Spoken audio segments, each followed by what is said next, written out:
And welcome back to the Press Start Podcast. I'm your host, Vic, aka Mr. Never Chillin', and this is episode number 30. And of course, I'm joined by my amazing co-host, Roger. Hey guys, how you doing today? So what's been going on, man? What you been playing lately? Anything much? Honestly, I picked up Battle Sector this week Hmm. because that just hit Game Pass, as we already know, but soon we'll let everyone else know. If you didn't know, Warhammer 40K Battle Sector came to Game Pass. Been playing that. Been playing Valorant. Just made some more headway in World of Warcraft on the Hmm. newest raid on Heroic, so that's pretty cool. I'm looking at almost maybe being able to get AOTC finally for the new raid, which is kill the final boss on Heroic before the next raid drops. But we know that World of Warcraft is soon releasing the final expansion for this expansion, the final patch for this expansion in the near future. Okay, yeah, that's what's up. What's up, Laser Lord? Thanks for joining us tonight. But yeah, man, myself, I haven't really been playing too much. I'm just trying to get adjusted to my new work schedule. I switched from night shift to day shift, so everyone, you'll probably start seeing me stream during the day a little bit more as opposed to night. I won't be up late at night anymore, so hopefully you'll see a little bit more of me during the day. So that's fun. But game wise, I've just been playing Valorant. Of course, been playing hop in, do a race or two of Forza, and then just bouncing back and forth between Call of Duty and Halo. Honestly. But I want to play Guardians again. I haven't played in a few weeks, so I want to dive back into that so I can get that game review up hopefully in the coming weeks. But Yeah. nonetheless, so let's get into all of our topics. We have a great episode planned out for everyone, so can't wait to get everyone's input later on. But definitely want to start here with the game releases. We got some good ones, honestly. We got Final Fantasy what's that 14. 14 Endwalker that's coming to PS5, So PS4, PC, Well, Mac. this is the new place, or the new Final Fantasy DLC is finally launching for 14 for their MMO. It is Endwalker. This now I think is like their 8th or ninth, somewhere in that sort of numerical range of expansion. Right. It's quite impressive to see them going strong and still being a hardy competitor to World of Warcraft. Hmm. In addition to Halo or Final Fantasy 14, we see the final campaign, the campaign drop for Halo Infinite. That will drop this week on December 8th. Yeah, I'm super excited for that. I mean, it's looking good and it's hyping up, and it seems like like you said, you might eat your words on this, and I'm excited to see if that happens. I honestly, I have eaten my words already with the Halo Infinite, the multiplayer event. I actually did enjoy. I didn't get the samurai armor, but I'm gonna try for the second day or the second week of the event in February, I believe. So Yeah, I think so. Yeah. January, February. So I'm excited for that. And I definitely think that the multiplayer has been super fun.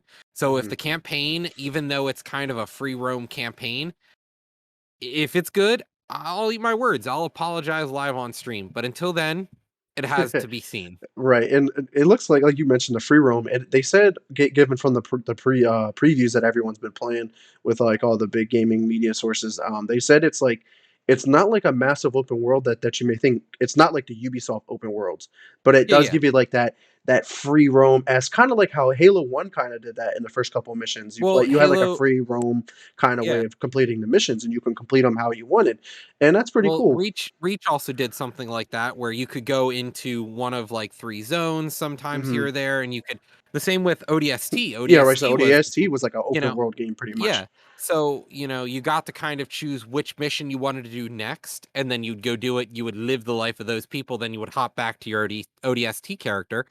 I honestly, if it's anything like ODST, I'll eat my words. It'll be a Hmm. great game, I hope, because Yeah. so far the quality of the multiplayer has been super fun, super rage inducing, but it just goes to show I feel great that I still haven't lost my skill. Right, exactly.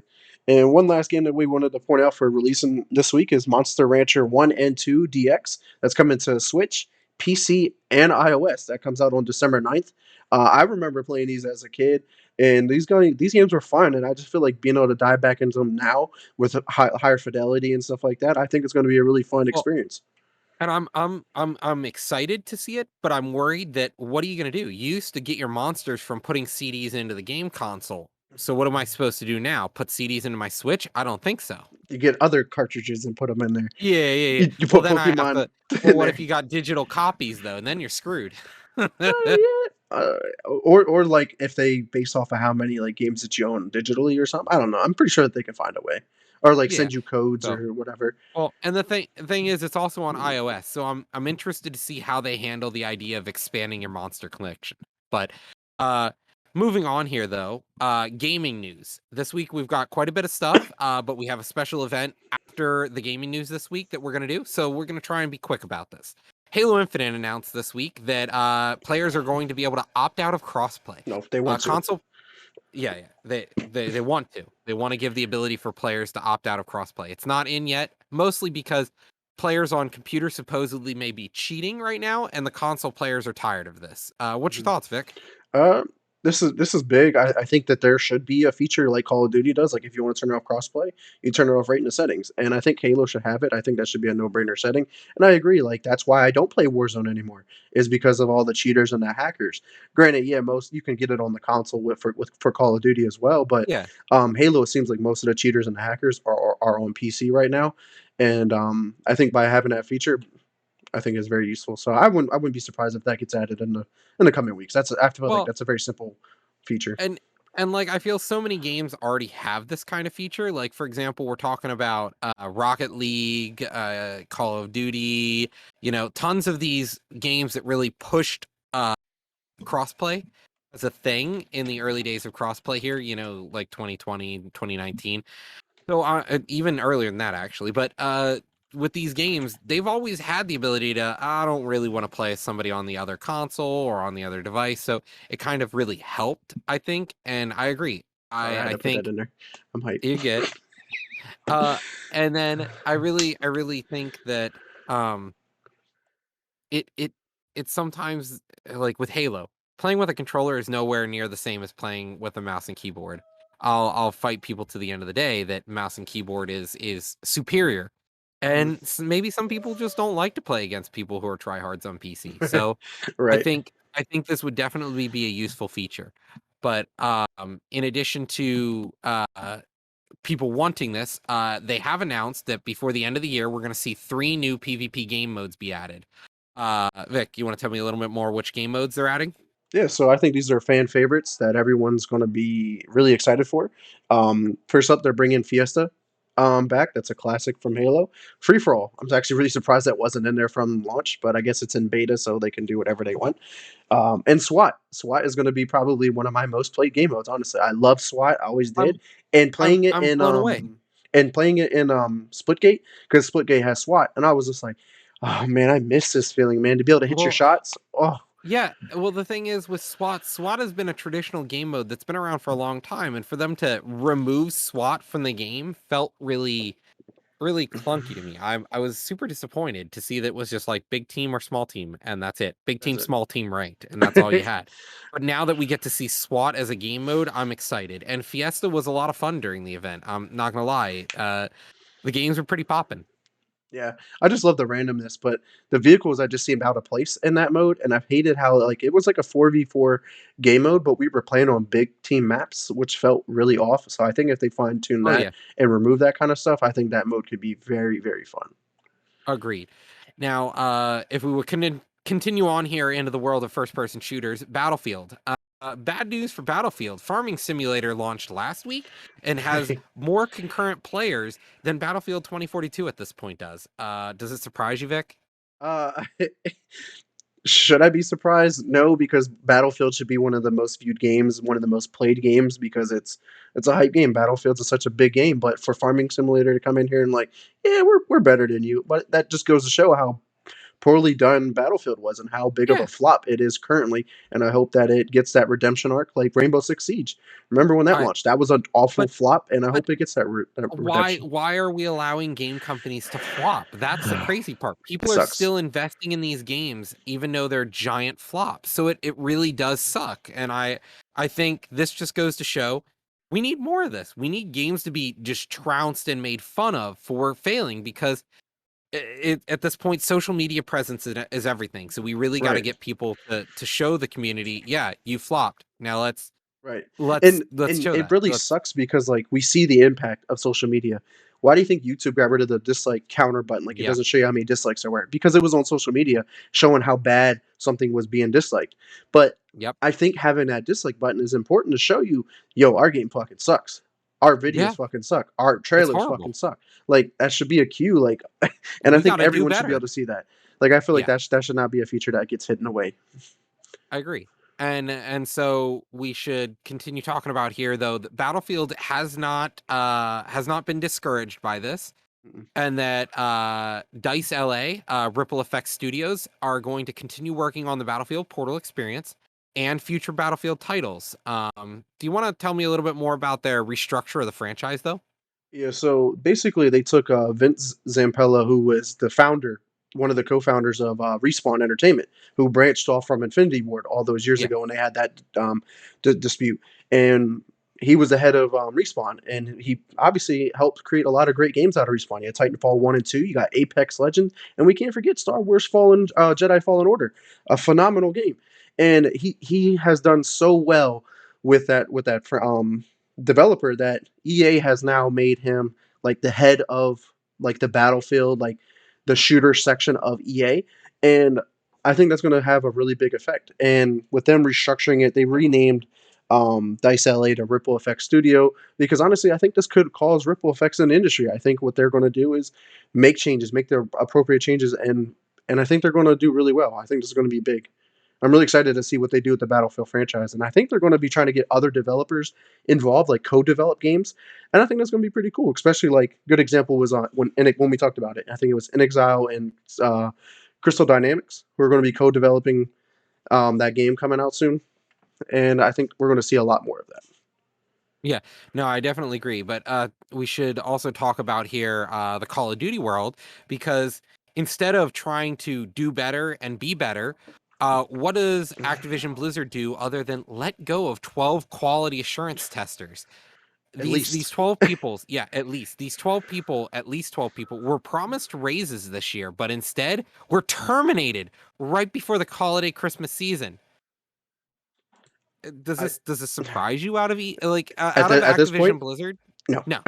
Yeah. I For mean, me, it's just adding to the bad PR that this company is just going to continue to go down, and yeah, like to I really agree. affect their successful franchise of Call of Duty, who was trying to stay away from with all the bad Yeah. news and stuff like that, but now just got dragged right into the mess, and now it's just Yeah. like, yo, like your games are already becoming more and more trash over the years. You're having problems with Mhm. Warzone. Your Cold War was garbage.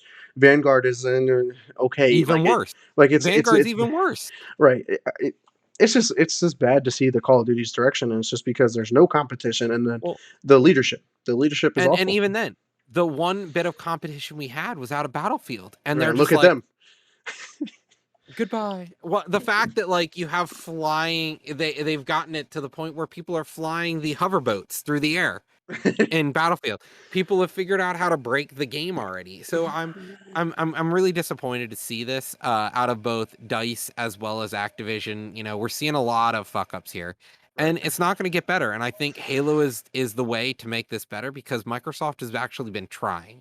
They've really Mhm. been trying to do right by the consumer. And I think Halo is what we're going to see help to reclaim the market here. And I hope that the Halo esports will we really just take a dump on Call of Duty this season. Oh, I think they will. I mean, it didn't do so well with Halo 5 Guardians, but we already know that story. But I think with Call of Duty being the way it is and Battlefield being the way it is, this is like the next big FPS out there that could really take over that's not battle royale. You know what I mean? Because you have Warzone, you have Apex, you have Fortnite, you have Yeah, PUBG. Like they're all battle everyone's royale. doing it. Yeah. So Yeah, Halo has a firm ground on a very successful, a very polished, a very fun, and a very good FPS shooter right now. Team based FPS shooter. yeah, yeah. I so and to kind of pile it on here with Blizzard, they're also not going to be a part of the Game Awards this year Mhm. because of all the issues that they've run into. They really they're they've been kicked out. Right. Yeah. Jeff Keighley, the host of the Game Awards, said, "Yeah, they're not going to come to our show. We don't really want them there. Like if they win awards, then yay, bravo to them. But honestly, I don't see any of their games potentially winning anything. That's just Yeah, me. I don't see it. I really don't. But I mean, we'll see. I'm excited for the Game Awards because that's coming up this Thursday. And guess what? We'll be yeah. watching it. Hopefully, we'll stream it too. So Hopefully we'll be able to stream it live. But moving on here to a redemption arc, Cyberpunk 2077. The next gen release is slated for early 2022, so that's quarter one 2022, and will also include a DLC expansion, hopefully right afterwards. Are you excited? Yeah. Does this want you to come back to Cyberpunk? Yes, I've been waiting for it, man. That's one of the reasons why I put Cyberpunk on the back burner because I want to thoroughly enjoy this game. It was fun. I really didn't have any bugs, but if you're telling me that this game could look better, sound better, and play better with a next generation upgrade, I'm all for it. That's when I really want to play a game because Oh, everyone should it know was so I good. don't go back and replay games, and I don't want to play through Cyberpunk and then go back and replay it again because that's just Yeah. not me. I don't replay games. That's just I don't have time for it, and I'd rather move on to the next game. So instead of me trying to play through Cyberpunk, I said, let me just I played it at launch. It wasn't what it was. I understand. I'll wait. And with it coming out with DLC, that's exciting. And not just oh here's a new skin, here's a new clothing, here's a new car. No, this is a new story driven DLC, and that's going to be exciting because that takes it to the next level. And on top of that, Cyberpunk 2077, we talked about it last week with the reviews, positive reviews, because it went on sale and people are starting to enjoy it. So it is getting that slow turn. Well, and they've had like 4 or 5 patches already, like big bug fix Hmm. patches. They're on 1.0 like 7 now, I think. So I really think that Cyberpunk has done good by itself, and we want to talk about RPGs here. We may be seeing a new installment in the Bioshock series. Rumor has it that there's a new Bioshock, a almost confirmed rumor, I think, at this point, called Hmm. Bioshock Isolation. So we're going to be dealing with two cities that are parallel. One that's sort of utopia and one that's a dystopia. And the one's underground, whereas the other's above ground. It's kind of you know, the people on top will get all the sunlight and nobody else and everyone Right. else lives in squalor. And we're probably going to see it get revealed at the Game Awards because something we didn't talk about is Game Awards should have like about 20 new teasers that Hmm. unheard of teasers coming out. So, are you excited for new BioShock? Did you play BioShock Infinite? Did you play BioShock 1, 2, 3? And it's Never sad, played a like 'cause BioShock? I know Bioshock is a really fun game, and I bought the collection. Yeah, so I have this one, the Bioshock collection. So it comes with one, Infinite, and two. So like, I Yeah. definitely got to play this, especially if Bioshock Infinite or Isolation gets announced. Then that's going to give me even more reason to throw that in my system to play it because it was a great game and it just kind of disappeared. Like I don't know why it disappeared, but Um well, it did really well and it takes a while to write a good BioShock game, don't get me mhm. wrong. So I'm excited. If it's anything like Infinite, I'll be happy to play it. But talking about other rumors here, Matrix, The Matrix Awakens, is a new Unreal 5 Engine 5 title, uh, uh, that kind of got teased recently, like rumors. Hmm. What's your Yeah, thoughts, Vic? so so Want a basically, Matrix do game? um, I don't even know if it's going to be a game. Like, I'm very curious to see if this is actually a game because they called it an Unreal Engine 5 experience, not necessarily a title. And this was found like I guess someone was data mining in on the PlayStation Store, and they found it deep in there. And I'm very curious to see if this. We got the new movie Matrix 4 coming out in like 2 weeks, I think. So it only makes sense. Like you imagine like just having an experience to play while the movie is about to come out, or if they come out at the same time. I think that'd be pretty cool. It just adds up to the hype train. It's the nostalgia factor because we haven't had a Matrix movie in what 20 years, 15 years. I don't know. It's been a long time. Maybe not 20 years. Maybe that's exaggerating, but it's been a while. You know.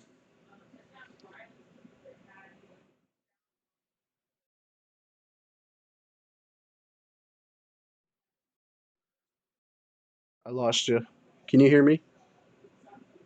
Yeah, sorry about that. I was muted there. But yeah, the Unreal 5 engine, with it, it looks like it's going to be an exclusive for PlayStation 5.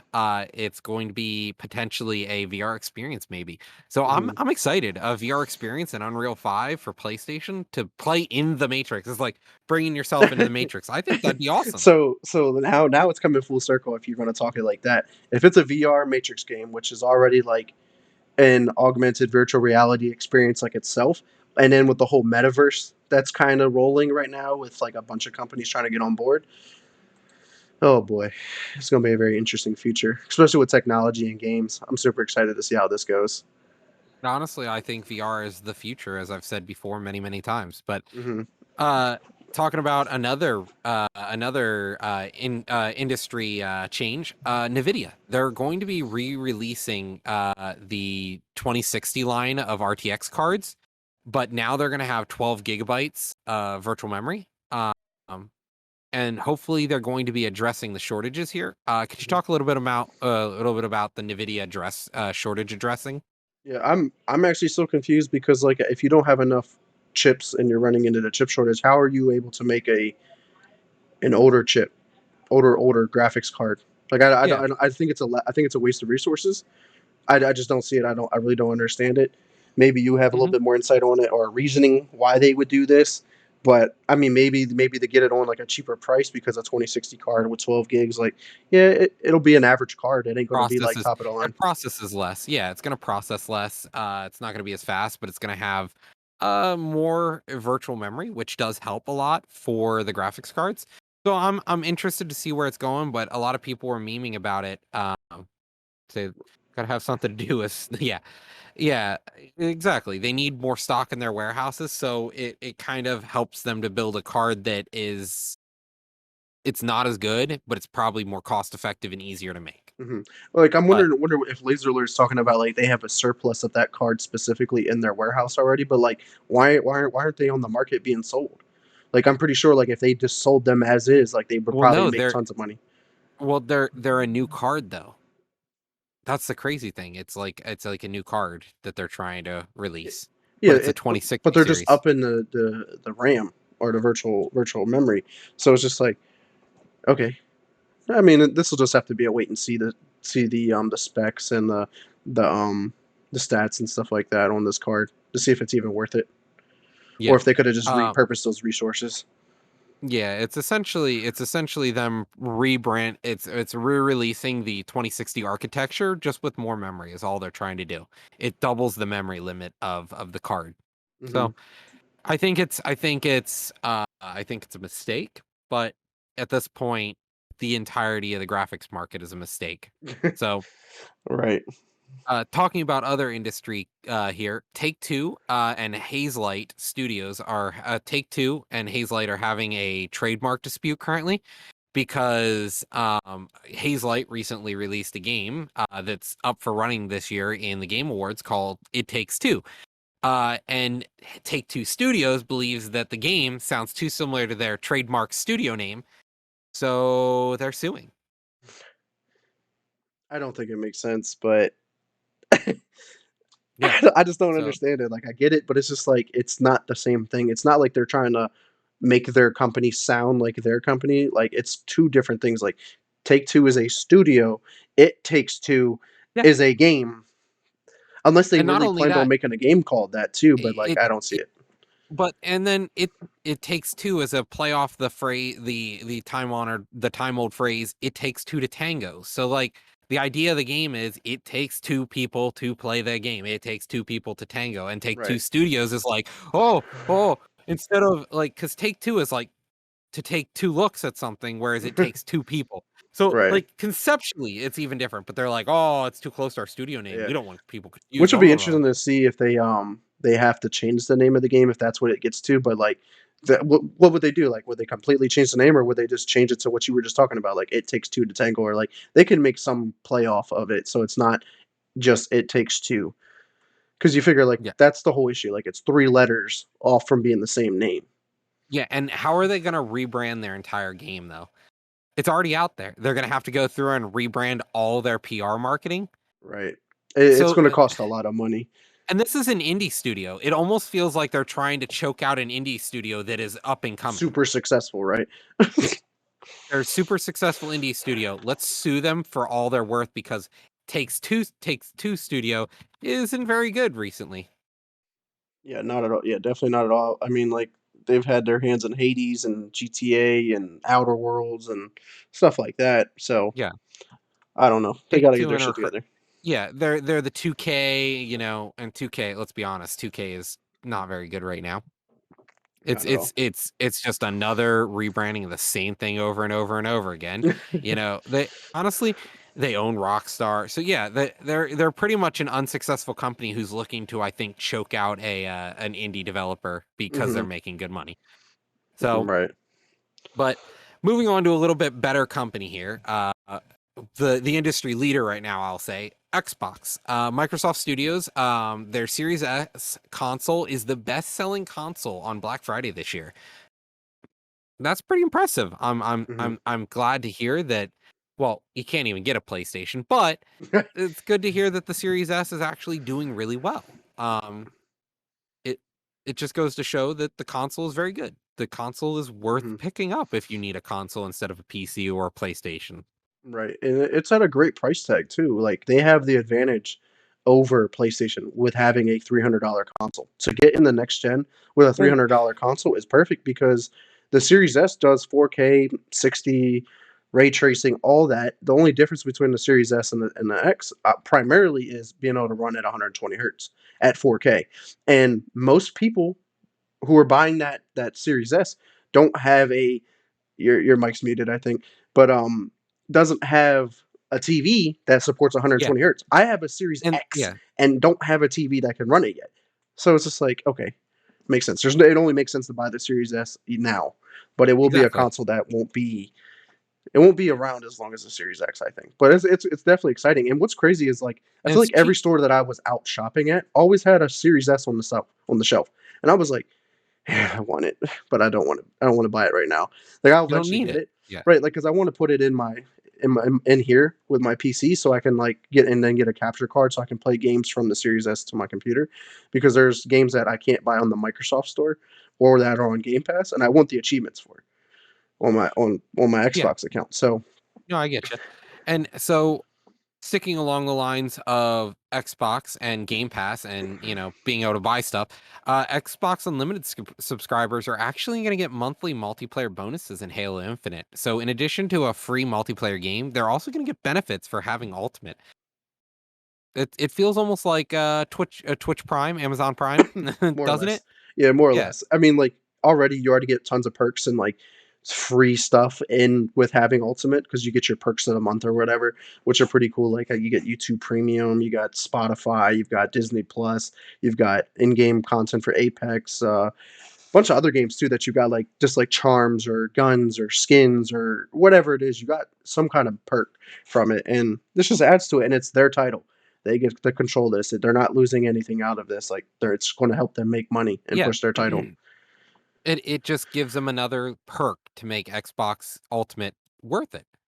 And talking about Xbox Ultimate, it comes with Games with Gold. And this month we're gonna see 4 new titles added to Games with Gold. You're gonna get The Escapist 2, Tropico 5, Orcs Must Die, the original, and Insane Twisted Shadow Planet. Uh, any of these interest you, Vic? I know Escapist 2 is a pretty fun game that I know a lot of people stream. I did for a while there. It was like Among Us in a way. Like it was like I don't know, like it was like that sneaky kind of fun party game almost. And then like Tropical 5, that was like a I don't know. I feel like the It, title it's is a pretty it big. was Well, yeah, Tropico is a big title. It's one of those it's you're a Caribbean dictator and you essentially go island to island, building islands and running them Mhm. so that they're your tropical dictator paradise. Right. So It that'd was a be fun fun. series. I enjoyed Tropico 4, and Orcs Must Die was a really good classic, and I agree with Laser here. It is a really good game. Orcs Must Die 2 took that and got it even better, but if you've never played either, Orcs Must Die was one of those originally when it hit the market. It was like kind of a first in its class that it was both a tower defense game in addition to you being in the tower defense. So it was you build stuff and then you fight along your defenses. Yeah, I see that. I actually never even heard of this game, but looking into it actually looks pretty cool. I The will one check it I out. haven't heard of is Insane Twisted Shadow Planet. I have no idea what this even is, but it's an additional game added to Game Pass this month for Games with Gold. Right. It has a interesting look to it, like the art style and Yeah, stuff. Like it has it's a what side is that? scroller. Yeah, it's kinda like a side scroll, but there's a game that I had on my phone that kinda looks like that. So, I mean, it's a free game, can't knock anything that's free that comes with your membership and stuff, so Yeah, it'll be it's better those than 4 nothing. games, whether I play them or not, will be downloaded into my library, and whether I ever play them, probably not, but at least I Yeah. own them. And then talking about games that are coming out for the Ultimate, we've got the Game Pass updates this month. December editions are going to include Among Us, Anvil, Archvale, Final Fantasy 13 2, Lawn Mowing Simulator, Rubber Bandits, Stardew Valley, Warhammer 40K Battle Sector, Space Warlord Organ Trading Simulator, Halo Infinite, One Piece Pirate Warriors 4, and Aliens Elite Fireteam. That's a lot. So You get a lot of that's a good content that's there. yeah, it's almost like what, 12, 13 games that are added this month to Game Pass. So it's quite an interesting addition. Warhammer 40K Battle Sector, as I talked about earlier in my intro this week, I played it, loved it. It was actually one of my highest viewed streams in a while, and it was a good game. And to not have to pay the $60 price tag for it was awesome. And to see Mhm. we're gonna get Halo Infinite, the full campaign this week plus multiplayer changes. I'm excited. Yeah, there's a lot of That's good content. awesome. And then I'm kinda upset that Aliens Fireteam Elite is coming to Game Pass because guess what? I bought it a couple weeks back when it went on sale for like 20 or 30% off because I was like, "I wanna play this game. I wanna just play through it Yeah, and see how it but is." And they were like, you "Oh, could now it's on you Game should have Pass." known. You should have Because known the way it's performing. It's a bad game right now. It's badly reviewed. It's Mhm, badly playing for critics. Microsoft's like, let's cut our losses and just put it on Game Pass. right. That's that's what Pretty it feels much. like. Game Pass has very strong games and very bad games, but the middle ground is kind of iffy. Mhm. It helps them build their catalog. Like they can hide bad games on there because the good games stand out the most. Right. And honestly, with them adding Aliens Fireteam Elite to it, that's awesome because like now I'll have somebody to be able to play this game with because I know most of y'all have Game Pass Well, now. and I'm gonna play it. I wanted to play it, but it wasn't on Game Pass for PC. It was on Game Pass for console, I thought. It wasn't even on that. Yeah. No, it never even came to Game Pass. I Yeah. apologize. So I'm excited to see it on Game Pass for PC because I'm gonna play it now. Yep. I I didn't got want to somebody play to it. play with. Yeah. I'm gonna play through the whole campaign and then I'm gonna be done. I'm never gonna touch it again, and I'm gonna be Probably. sad at how bad it is because it looked so good for so long, but to hear all the bad reviews is upsetting. Right. I think it'll be Um, one of those like stupid fun games that we just like fuck around in. for like an hour, and then we're like, okay, moving on. Yeah. But so I wanna bring everyone's attention to the biggest topic of the week, though. In the PlayStation world, we're finally getting it. I've called it for a while now. I've said this is gonna happen. Codename Spartacus just got announced. It is a Game Pass competitor, It's a rumored leak, whatever. rumored rumored leak. Not official yet, Yeah, y'all. the community pretty much pulled it in, Right. and everyone's already data mined it. Yeah. Codename Spartacus is PlayStation's competitor platform for Game Pass. We're going to be seeing hopefully what they think is a three-tier model. It's going to be a first tier is you get your PlayStation Plus you normally get. Second tier, you get access to PlayStation 4 and PlayStation 5 titles that are currently out. And then the third tier is the retro tier. It allows you to get PlayStation 1, 2, and 3 as well as PSP games on a library of legacy titles. This is what we need to see from Sony. Mhm. They're getting squashed, and Netflix gaming was a flop. Yeah. So They didn't have any content yet, at yeah. least. So their partnership fell on deaf ears, in my opinion, and I think this is what PlayStation needs right now. Codename Mhm. Spartacus, if it's a actual thing that's going to come to fruition, this is huge. Yeah, I think it's huge. One, the biggest part is that tier 3 with getting the access to the PS1, 2, 3, and, the PSP catalog because, Well, like, it's so there's huge. There's so many good games on PlayStation 2. we wait, I yeah, would I'm pay about to for say that. PS2 alone has the biggest game catalog of all time. So Yeah. and a lot of amazing, great industry standards, industry forwarding, industry innovative games happened in the PS2. That's where bulk of my memory is of Yeah. gaming was on the PS2. And I want to buy a PS2 Slim just but if this comes out and this is true, fuck the PS2 Slim. I just get them open my PS4, hook that back up again. Well, Honestly, it's yeah, sitting and right here actually. in that blue And bag sitting back and I'll here. be honest, once I get my PlayStation 5, I'll probably end up having both Game Pass Ultimate and What Codename Spartacus because right. I want to be able to play these games. Like there are so many good games. Like, what if they really release Slay on the game? What if Mhm. they actually release these games that we love so much? Yeah. Like, dude, I'm being so damn excited. And the fact that thinking about it, like PS1 and 2 didn't really have online. Like it had online, but it was like so difficult to play those games online.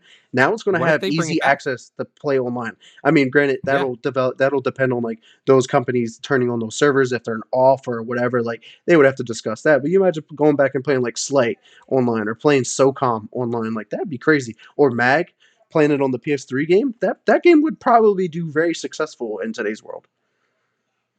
I'm just yeah, super excited, and the fact that and this honestly sounds like they took Game Pass and took expansion pack from Nintendo and said, we're going to make our own, put them together, and yeah, voila." and and maybe it'll be great. But I agree with Laser Lord here. It has to be for the right price because like Mhm. I ain't gonna go paying, $50 a year extra for a library of like what 10 games maybe. It Right, has to actually be an extensive catalog. right, like Because Xbox. the thing is, Nintendo right now, why buy that Nintendo Pass when you can just get the expand I'm this is illegal, but you can play it on emulators. Fuck, dude. It's so Mhm. easy. People are gonna do it. I'm not saying for people to do it, but I'm saying that's what the community does. Right. Emulators exist, and that's what people are playing them on. You need to make it competitive enough and support enough so that players don't have to go out and find their own games on an emulator. Mhm. They pay you, and it works great. Right. And another thing I'm excited for is the PSP games. I never owned a PSP. Yeah, same. And this would be PSP pretty was an cool to awesome check out some console of that those I'd love games to. that were just under the radar, just appreciated because like the PSP was just way ahead of its time, clearly. And then they drop support for it. Like if they re-release the PSP now, they'd be on the market fighting Switch as well as the Steam Deck that's about to come out soon. Right. So this is I think a lost market that would be awesome to be able to get into. But Yeah, for sure. enough about Codename Spartacus.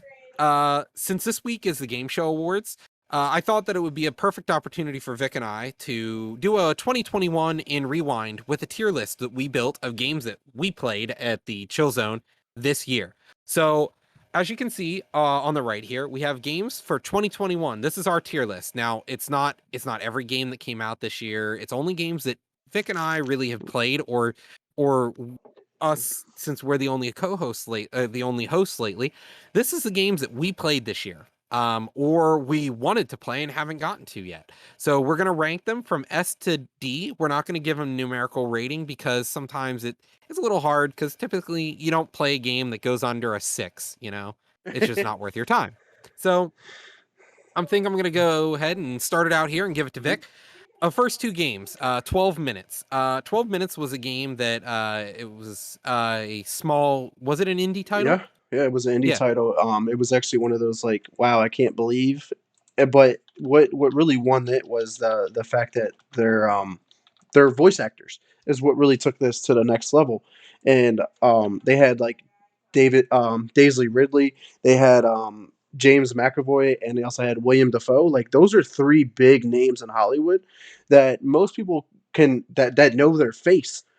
I They didn't got even these. know William Defoe was in it. Like Yes, it's crazy. Like they I got wouldn't three have known. big names to play in an indie title game, and the thing is, it came out at the right time. And why did it come out at the right time? Because the whole time loop, the time bending games right now are big again. You had Deathloop, which is not on our list because neither one of us have a PS5, and it's not on Xbox yet until next year. But it's a time And loop it game, only just hit PC. right? So it's definitely an interesting game. But where would you put it, Vic? I didn't get to play it. Oh, you're switching off our tab here. Where did you? What what was your thought of the game? Where would you put it? um, it was a very very challenging game. It was a lot of fun. I don't know if Mandy's checking out our stream right now, but she was watching me play this game because this was one of the games I was streaming on the Chill Zone, and I was getting frustrated. I was like, "What the fuck am I doing wrong? Why didn't I time this right? Or what else do I got to do?" But I didn't.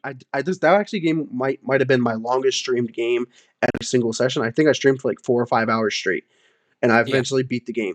And I was just like, "Yo, this shit's hard." And like, I got some help from YouTube. I'm not gonna lie, just from so I'll get like some hints, like, okay, I don't want to watch the rest of it, and go and do it. And then Yeah. I would play until I get stuck again. But overall, it was a very enjoyable game. It looked phenomenal. It played great. There was no bugs, and the fact that this was an indie developed game with really great actors, I would probably have to put this probably around like an A or a B.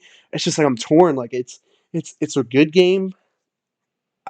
I just wanted to see what it could do if if it had like a bigger budget, because it was a rather Yeah. short game. It was a rather short Okay. game. You could legitimately probably beat this game in 12 minutes if you knew exactly what to do. Like Mhm. could speed run this game easily. But what are your thoughts on this game? I know you haven't played it yet, but I know you've seen it a little bit here and there, being on our radar and stuff like that.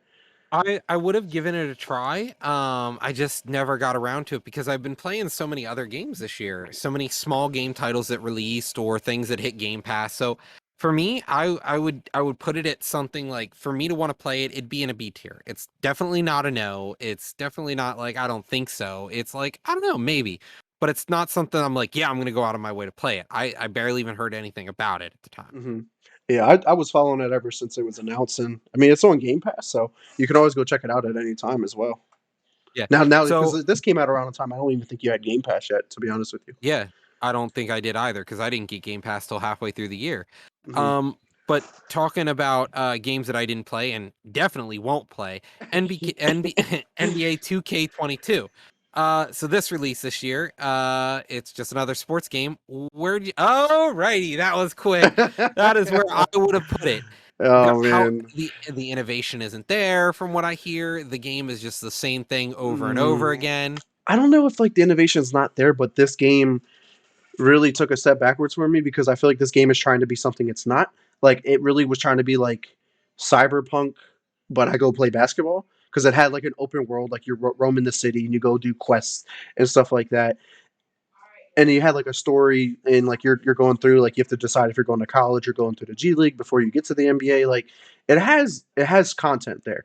But that's not what I'd play 2K for. I play to play make my player, to participate in like rec games like 5 on 5, join a team and stuff like that with my friends and grind out and see if we can win and stuff like that. And it takes forever to be able to do that. Like I have Yeah, 2K22 and I have still have yet to even play a rec game because I can't play enough games because of all the quests and the storyline and the cutscenes. Like it's a really well done game if that's what I was looking for, like a but you're simulation of a basketball Yeah, career. but you're not. You're not looking to do a Right, simulation of a career. NBA You're looking to MMO just throw some basically. balls. Yeah. You're looking to throw some COVID balls. That's all. You So know? to me, Yeah, they you took a wanna step go play. backwards. I enjoyed the past couple iterations, but this was probably the first year I was like not excited to play 2K, and I love playing 2K, but I'm getting to the point where like I don't have time to invest in grinding out 2K because it's Yeah. not a game that I'm going to play all the And time. and Laser's right. It's NBA the RPG, you know? It almost feels like NBA the MMO. Right. I mean, more or less, it is Everything's an grindy as RPG fuck. because you work on grinding your player and getting more your stats up, your shooting, your Yeah. rebounding, and stuff like that. Your badges. Like there are a lot of You RPG gotta elements, Yeah, but but that's it's been in very the game for a grindy, right? while. Yes, it's very Yeah. grindy and it's very microtransaction heavy because you have to buy VC, which is the in-game currency, to make your stats go up. Otherwise, you can earn that VC in game, but you know how long it'll take. No one ever takes the time to earn their own VC because it takes forever. Yeah. Forever. No, So it there's makes no point. sense. You have to spend at Yeah. least like $50 to $100 to reach the max level that you can buy yourself to. Because you start off as a 60 overall, and if you put in all the money and buy the max VC you can to level up your character, you'll be a 85 overall. So it's $120 game investment at least just to be able to play it full stats with everyone A else. hundred and sixty. Well, it depends because like I bought the $100 package, which comes with some VC, but like that only put me up to like a 70. So like I would have to buy some more on top of that. Yeah. So it's And very it's not consumer it's friendly garbage. at all. Yeah, it has a lot of work, and there's no Yeah. competition. The only But then it's competition is EA. EA. It's EA. No, no, 2K is owned by 2K, Yeah. but Yeah. there's no competition. The only competition was EA with NBA Live, which flops year after year. It hasn't been good since like '06, '07. So yeah, Yeah. until there's competition, 2K is never going to change, and it's always going to be a garbage game. Yeah. No, I get you. So moving on here, another game that came out this year, Age of Empires 4. I'm gonna put this at an A. Okay. I'm seriously, I think this game, this is what we need right now. Age of Empires 4 was a huge development we got this year. It came out of nowhere. Yeah. It's free on Game Pass, and it's a full-length game. There's like 6 campaigns. The multiplayer's there. There's rated, unrated, competitive play, and I've heard that the online isn't completely balanced, but it's a good game. Have It you played it looks online yet? good. I have played with my friends against bots online. Okay. And honestly, I'm not ready to play against players online because I see how people play. I see how people end up playing StarCraft, and I ain't about that life. But this is what we need right now. It's a great game. And So, guess what? It's a Microsoft exclusive. Go check it and it out, was Game on Pass. day one Game Pass. It was Look, awesome. 2 out of the 3 games that we have up on the board so far are on Game Pass. Yeah. And 2K will probably be on Game Pass later because they always add 2K at a later time. Yeah. And like I would play with the community on this game. This is a kind of game that I would love to just play, community games in the chill zone. If people wanted to play, we could have like our own little tournaments and shit. But this is a great game. I thought it was good. It's well made. It cross plays there so you can play with everyone. It's awesome. But moving on to our next Game Pass game, I'm gonna put this at a D. Oh, really? I was thinking to Oh, C. So, what does chat think? Has anyone checked out the Ascent or watched our streams of playing? I know there's a couple of people that actually have played this with us as well, but why a D? why a D? Because the game is buggy. It's glitched out. The story sucks. The gameplay's scattered. There are a ton of issues with this game. Hmm.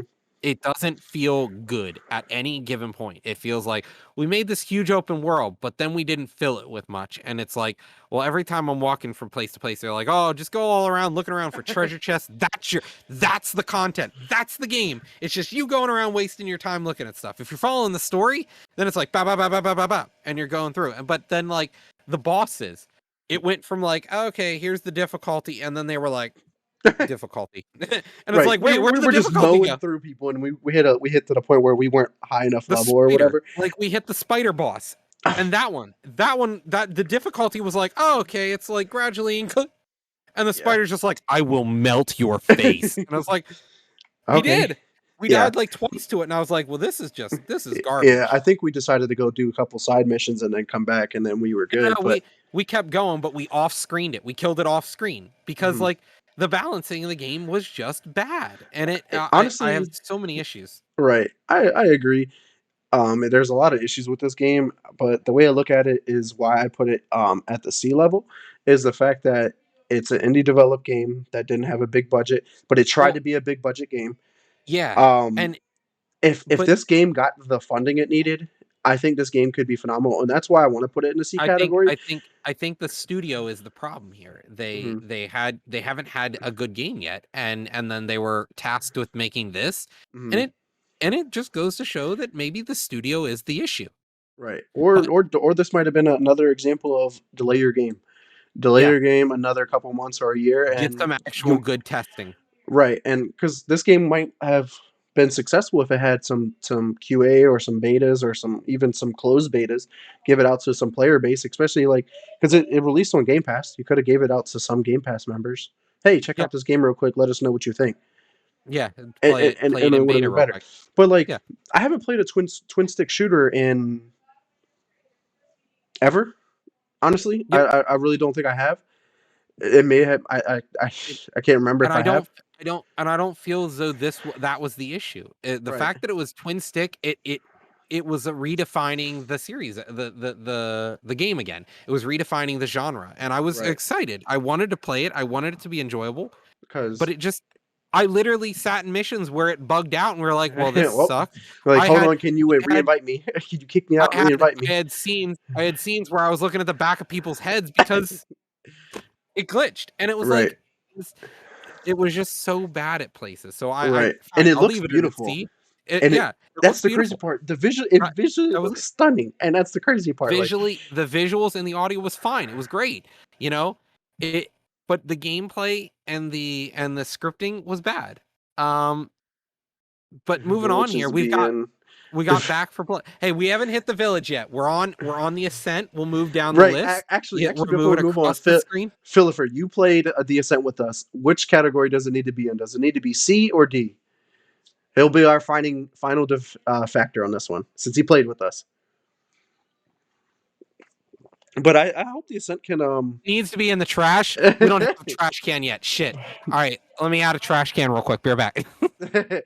No, we'll just throw it right into D then. That's fine. I'm with Yeah, it. I think it's a game that I actually still want to beat. Like we still are like yeah. I'm still gonna quarters of the fucking way play done. it.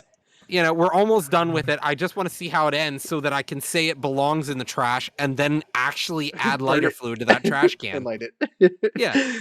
But Oh, we'll hop around our chart a little bit here. So our next game that we'll talk about then is Village, Resident Evil Village. It's last row, first column. This game, I'm gonna put it in the S tier. I think this is the kind of game we're looking for this year. This is one of those games that shows the first person shooter, the story driven single player game is not dead. Um, the Resident Evil franchise this year and last year had a huge resurgence, especially during COVID. I think it was funny that we had it during COVID, but it just goes to show that Resident Evil can be done good. It has not jumped the shark. And this game just played into the community so hard with the thick mom. Thick mom jokes were everywhere. You know, people were memeing on this game. People were running around with the fly swatter weapon, slapping her ass. It was right, it was both a meme and a great game. I didn't get right. to play it, but even I want to play it. It looks so good. That's just crazy. Are you for real, Phil? That's funny. That would be making it's like adding Thomas to it. But Yeah, yeah, I haven't played Village, and the thing is, I missed out on 7, which was what Biohazard, but that one did very very good, and that was when they made that adjustment to make it a first person they point wanted of to view game. return. They returned to the formula. Right, and it works, and they went back to that like legitimately like horror kind of game, not gruesome kind of horror, which that kind of went the older games kind of That's went towards, well, yeah. but it went to the jump scares, the psychological horror, like you, oh shit, is he behind me? And then like being in that Like, first person perspective, it's Resident hard Evil, to see that. it's like the original Resident Evils with Chris Redfield. You're walking through the fucking police department and Mr. X just lifts a fucking helicopter out of the way and he's like, "You." And you're like, "Guess I'm dead. I don't know who you are, but I'm fucked." And then you Right. hear that shit through the walls. It's X is gonna gonna give give it it to to you. me. Yeah, Right. dude. So I think Resident Evil Village, yes, is an S tier game. Yeah, it's It is definitely what a we game that's on needed my this year. list. I definitely want to get to that game for I sure. I, I love it. So let's Actually, move on to another game. before we move on though, do I need to play 7 to be able to play 8, or does that have No, no it's a connection? standalone game. Okay, It should that's be a good. standalone game. Yeah, I'm definitely gonna check it out. Um, I think it's in running for so Game of the Year, if I'm not mistaken. yeah, it's in for Game of the Year. So talking about another game that I think should have been Well, in according to and Phil, is it's a running on story to 7. So I have 7. I'll just have to play through yeah, that and then move on to yeah. 8. And so talking about here zombie games, Back for Blood is a game that we've been waiting for a while. And honestly, I want to put that shit in A to S. Like there is no tier between. Let's put it in front of Age of Empires because it's better than Age of Empires, in my opinion. And same with the Ascent. The Ascent can go ahead of 2K22. It was better than that, but 2K22, we'll put that at the dumpster. But Right. Back for Blood was one of those games that I was looking for this year. The game had a little bit of issues, like you can't play with just your friends and a bot. You have to have a 4-player party, so it will spend time looking for a fourth player who's looking to play your mission. So it's like I have my issues with the matchmaking and the Hmm. game, but the actual content, the story is fun. The last mission, a little bit Don't buggy, spoil some issues there. it. Like, well, I dude, we haven't got to played the it yet. yeah, yeah, but the last mission, what I mean is it bugs. Like the final Mm. boss just breaks. Uh, And then you just have to sit there and have it bite at you and trying to kill it. So there are a lot of issues, I think, with Back for Blood, because of what it is. But the mhm. game, it had good story, it had good gameplay, the idea of the cards. I think The everything nostalgia worked. factor. Yeah, It all everything just worked. works. I played through like the first part of the game, and I played through it on solo and realized, hey, I'm not earning any supply points. I'm not earning any achievements. Like, what the fuck's going on? And if I were here to find out, they were like, yeah, you can't earn anything when you play by yourself. Like, well, that's kind of fucked up, but Yeah. because there are people who don't have friends to play with. I hate to say it, but they don't have anybody to play with, or they like that experience of playing that kind of game solo because it could be more They're being challenging to them or forced. something. I Yeah, don't know. they're being forced then into a world where they have to find randos, or Right. they have to play alone And and they this is a can't game earn that I still content. wanna play through and beat, like, you guys were bouncing around with a bunch of different groups, so, like, that was hard to play with you guys, and then, like, the guys I'm playing with, they're busy all the time, so, like, we play it whenever we can, and it's, like, a mission or 2, and you know how Yeah, long these missions are, they're, like, fucking 10 minutes, 10, yeah, 15 minutes, you just, "Alright, cool, and we're done." Like, I'm never yeah. gonna beat this game if I'm playing a No, game like that. I definitely think it's a good game, but we should keep the momentum moving here and Mhm. talking about some of these games this year. First person shooter games. Battlefield 2042. I think this deserves to be in a C tier. I think it deserves to be in a C tier because it has more potential than Ascent. It has more potential than NBA 2K22. It just needs fixed. Right. It should have they tried so hard to be in that Halo and Call of Duty mind space, and they tried to compete with Call of Duty, and they failed. Yeah. They did the same thing Call of Duty did, and I I'll be honest, I think it's C tier. I think it's middle of the road C tier. It doesn't even belong in the same tier as B. No, yeah, for sure, and I think Battlefield, like I said, I'm hoping that it gets that redemption arc that it deserves. This game has so much potential, it looks phenomenal, like, this game could be groundbreaking if done properly. Yeah, no, I agree. So, um, talking about talking about this, we put Call of Duty Cold War in the list here for first person shooters. It was released, I think, near the end of last year, where it couldn't Mhm. really. I don't know if it was allowed to be in last year's Game Awards Yeah, it was. because It was the first week of November, or actually last week of October, if I'm not mistaken. So it yeah, could, but we added no, it no, no, specifically for the zombies. yeah. So, Call of Duty Cold War, I want to add in here just because it was the Call of Duty of 2022. We're looking at it was released in November 13th of last year. We talked about it a bunch. I think it deserves to be under Battlefield 2042. The Mhm. campaign was good. Honestly, I would even put it ahead of Battlefield Yeah, 2042 because it actually has something because it had Battlefield doesn't. yeah, it actually has content. It has stuff to do alone. It has zombies, and I Mhm. think there was a lot to build off of that. But the thing is And with so, Battlefield though is it has Portal, and Portal is huge right now. That's like its saving grace, like the best part of Battlefield yeah, 2042 is being able to make whatever the fuck you want. Like someone has already made like Warzone, Call of Duty Warzone in Battlefield 2042. So like that's where the potential is of the game right now until yeah. they add more content. No, I 100% agree. And I think Cold War speaks to the content of what Call of Duty should have been, because let's talk about Vanguard for a minute. Vanguard, I think, doesn't even deserve to be in C tier right now. I think it's low C tier. I think it's under Battlefield 2042 in some cases, but that's up to you. You know, you're the one who played it more than I did. Mm, But watching it from beta to multiplayer right now, you know, it's got issues with lighting. Why do we have lens flares with my eyeballs? My right. eyeballs can't see lens flare.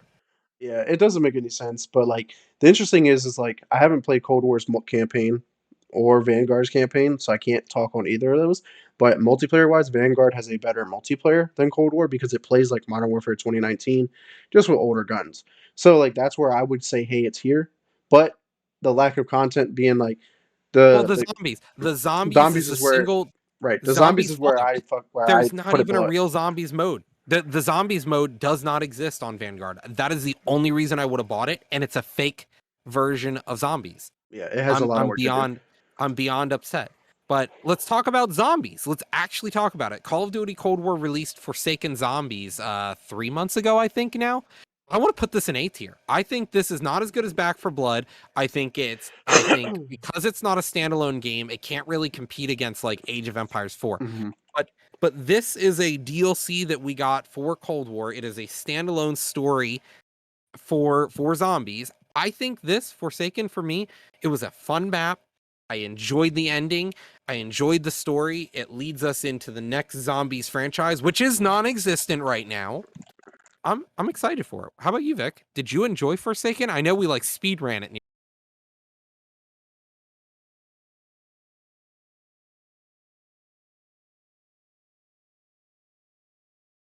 Hold on. Uh-oh. Yeah, Oh, I'm you're back. good. Mic disconnected there for a second, but You're good. yeah, to talk about zombies. Zombies was a lot of fun. Like this is probably like one of the first times in a long time that I actually played through and beat the Easter egg in zombies. I haven't done it in since Black Ops 2, maybe. Honestly, didn't do it in Black Ops 3 much, and maybe Black Ops 4, definitely not. Like, so it's just like, yeah, I thoroughly enjoyed it. I just loved the pack a punch, the different ways of upgrading your gun and the armor. Like what they did in zombies was so much fun, and the story just felt really connected and like actually had purpose when you're playing through the game. So overall, yeah, I definitely agree. It definitely should be an A. It's not better than these two because these are actually full games. This is just like a mode within a very terrible game. But overall, Cold War Zombies was a lot of fun, and I hope that when Treyarch's next game comes back around, we get the true zombie experience. That's going to be very enjoyable. Yeah. And let's talk about here the last game that released this year as a first person shooter. We've got Halo Infinite. I want to put Halo Infinite on the board. I want it to give a good spot. I think it deserves to be in B tier for now. I think it needs to be high B tier. It is right next to Humankind. This one, There you go. Yep. the font is like it's so small. What Yeah, you said, it's B it's tier? super fault. Yeah, I think it needs to be B tier. Think it needs to be above 12 minutes, but I Yeah. don't think it needs to be an A tier yet because it's not we have not seen the full game yet. Yeah, but I think what we're going to do right here with this one so far, I would say that like let's just talk about multiplayer, and I think its multiplayer is obviously the best FPS shooter in the franchise, and I think it's more polished than say Back for Blood. It's way more fun than Zombies. I haven't played Age of Empires, and that's why I would rank it as an A because it's the FPS shooter right now. But It's the most but polished. the problem is we have yet to see some stuff. So I'm worried to see where we stand. Because if we give it an A right now, and then the campaign drops and it is literal dog shit, Well, we can then we're rank gonna that feel bad. separately. Yeah, yeah. Well, I think we need to talk about the game as a whole here. Hmm. Um, I think we should put it high B because we got the multiplayer and the campaign were released separately. So Hmm. I want to put them as a separate thing. Yeah. I think we need to talk about the fact that Halo is just trying to get in on the multiplayer gumption that everyone else was during November, but it really is trying to compete. We need to see its campaign before we really see anything. We need to are we gonna get Forge? When are we gonna get Forge? Because we're That's not getting three Forge months. next. Yeah, It's no exactly. 6 months. No 6 months. I think, So or whichever one. We're getting so co-op and then Forge separately. yeah, so it's definitely a long wait, and I'm optimistic, more optimistic than I was when we started 2021. But Right. let's talk about the start of 2021, end of 2020.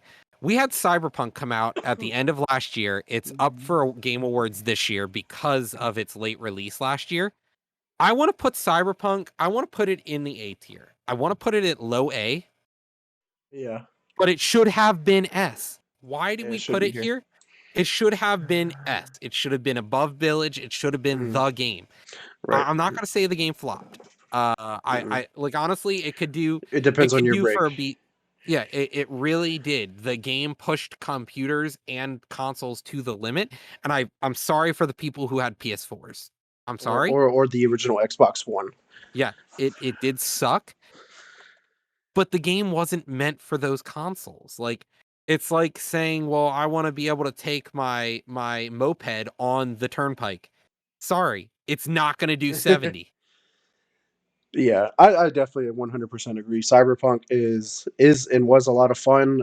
As we talked earlier in the episode, I'm gonna go back and play it once the next gen update is there and have the DLC because that's when it's going to be at its best, and that's going to be able to use my Series X to play the game how it should have been played from the beginning. But Cyberpunk was just one of those games that was stuck in Yeah, between the and generational jump. It was a and game that was being developed at a time where the next gen wasn't announced yet. Then it got announced, and they were like, "Oh shit, we got to make the game for yeah, this yeah, console." but then I think the other thing to take into account, like even on PC though, like for Spooky Crew, his computer doesn't compete with some of the new PCs. Like mine, for example, I have a lot more under the hood, and I had a great time in the game, and so did he. The game worked fine for him. His hardware was literally equivalent to a PS4, better than a PS, little bit better than a PS4 and an Xbox One in terms of, and he still got to play the game at a cool 60 frames. I Can't beat that. honestly Yeah, you can't beat that with a stick. And I'm honestly, I think Cyberpunk, Should have been for here, all that, but should have here been is there, perfect. but it's low A. You know, it it definitely didn't do what it was supposed to do. Yep, and the thing is, We got it has so much it. going for it too, because you figure, yeah, it's been I, out what, a year roughly yeah, now, I and hope we get the Skyrim treatment for it. I yeah, really hope that it just continues to get better. And I like Skyrim didn't get updates to make it better. It got the community. Well, in this right, case, Cyberpunk, it's going to have a development team that cares about it. So I'm right, hoping we're going to see that love and care. yeah. I'm super excited for the future of Cyberpunk. But let's move Yeah. on here to another game. I know that you played Battle Sector. We talked about it earlier. Where would you rank this one at with your I content? I would actually haven't seen too honestly, much of it to even give this an idea.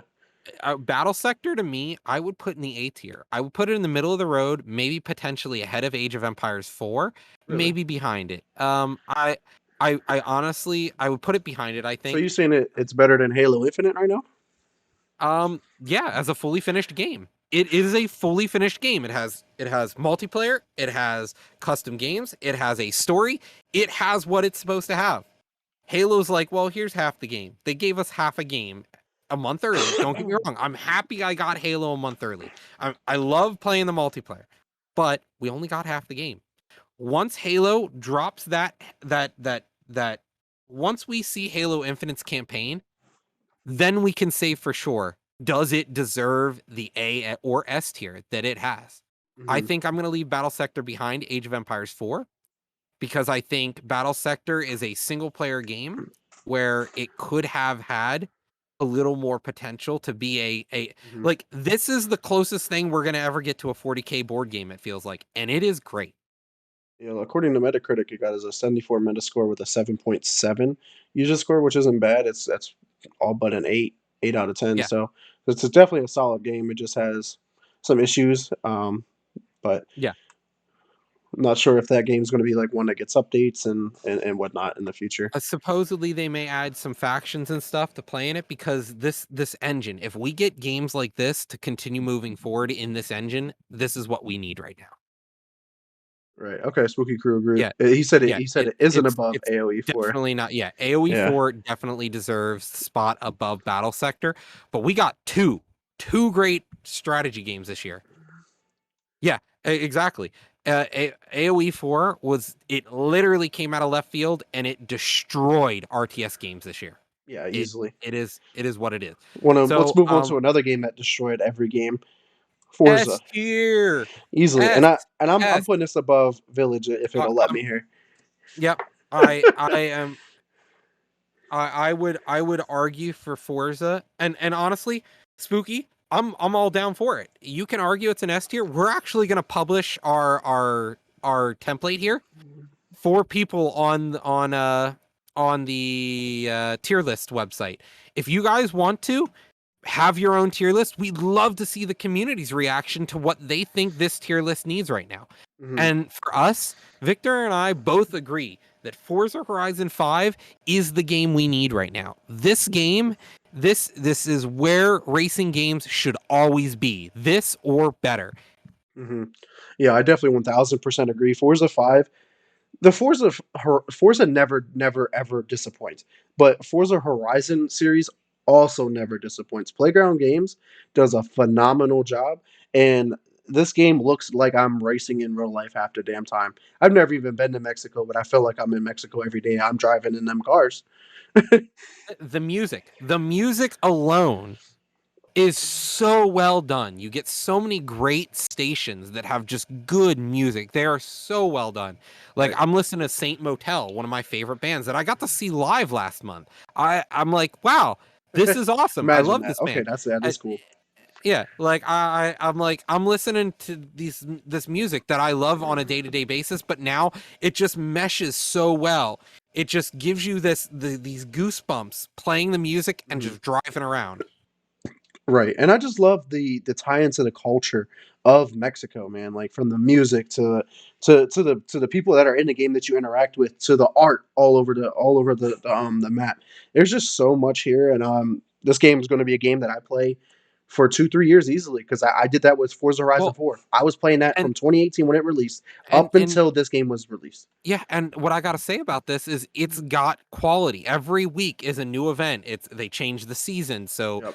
things keep moving forward. You've got There's PvP always game modes. something to You've do. got like hell. It even has its own. It even Forge has mode. its own. Huh? It has its own Forge mode, Technically, yeah. It also the has Event its Labs or own. whatever it's called. It has its own battle royale, which is a silly, fun battle royale. It's so stupidly fun. Yeah, this You know, game you cannot disappoint. Like if you ever not like this game, then maybe video games aren't for you. Sorry. if you don't like racing games, that's fine. But Yeah. if you like racing games, this should be one of your favorites. I'm so happy with how this turned out. Another game that I'm really happy with how it turned out. I gotta say that Valheim, not specifically Hearth and Home, but Valheim released February of this year. I gotta say this game's an A. I don't think it's high A. I think it has a lot of work to be had, but Mhm. I think it puts it itself above Call of Duty, Black Ops Cold War, Forsaken. I think Mhm. this game, once we see the completed product, because this game will have an end. It's not like Minecraft. It will end one day, and we Yeah. will be sad, but it will end. Right. And I'm going to argue why I'm going to put it at the top of A tier. The game had such an impact in the gaming industry. That's what I look for is when a game impacts and unites the gaming community in a different way. Every single person wanted to play this game, no matter who Yeah, you were. Everyone was tuning into streams like, "Yo, this game looks crazy. This game looks fun. I got to check and this out." it came out of nowhere, It came out of and it's nowhere. still big. It's an indie developed game that's constantly getting updates. Like there's so much stupid shit that happens in that game. And the thing is, it's not even done yet. And that's why I'm gonna rank it above everywhere because it's already a superb game that's better than most games that are already fully completed. Yeah, And that's why I like rank it above it. yeah, I can agree with that. Talking about fully completed games, though, I want to talk about Humankind. I think this game. We talked about some other strategy games. This is a C tier game, a B or C tier game, in my opinion. I think this deserves to be at end of B, high C. I think Humankind is one of those games we got this year that it tried to clone so many things before. It took Civ 4, Civ 5, Civ 6, whichever Civ you like, 4 or after, and then it tried to combine that with the endless space style gameplay that we see, or the endless legend, and I don't think it did well. I think there are a lot of issues, and the game itself isn't flushed out. It wants to be you as you build your character, and your character has certain things, or you get certain bonuses for playing certain ways every game. But like it felt like you were trying to play an RPG across multiple iterations of a strategy, but then like the timing of the game is Mhm. horrible. I'm already in the space age, and it was only the year 1700. I'm flying to Mars in the year 1700. The game ends before the year 1800, and I'm like, Right.